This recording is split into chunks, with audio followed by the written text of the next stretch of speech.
नाताळच्या सुट्टीत आनंद लुटण्यासाठी देशभरातून लाखो पर्यटक रायगड जिल्ह्यात दाखल झालेत। नववर्षाच्या स्वागतासाठी देखील मोठी गर्दी रायगड जिल्ह्यातल्या मुरुडमध्ये झाली असून पर्यटकांच्या सुरक्षिततेसाठी विशेष खबरदारी घेण्यात आली आहे।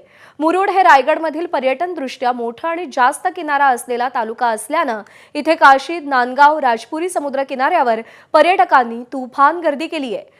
मागच्या आठवड्याभरापासून हे समुद्र किनारे बहरून गेले असून या किनाऱ्यावरती पर्यटक स्पोर्ट्स राईड, घोडागाडी ride, jet ski, banana ride, speed boating, paragliding सह समुद्रात पोहण्याचा आनंद घेताना दिसतायत।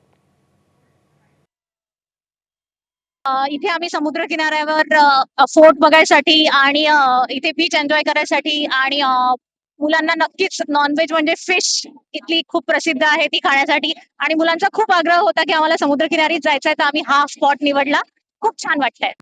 मुरुडला ऐतिहासिक लाभलेला असा जंजिरा किल्ला आहे। त्याचा अभ्यास करायला लोक इथे येतात आणि त्याच्यामुळे पर्यटक नेहमी इथेच असतोच। त्यानंतर पद्मदुर्ग किल्ला आहे। आपली स्वच्छ समुद्र किनारे आहेत, मग त्याच्यामध्ये मुरुडचं समुद्र किनारा असेल किंवा काशीदचा समुद्र किनारा असेल। त्यानंतर मुरुडची जी किंवा कोकणातली जी खाद्य संस्कृती आहे ती त्याचा लाभ घेण्यासाठी पर्यटक इथे येत असतात। एबीपी माझा, उघडा डोळे बघा नीट।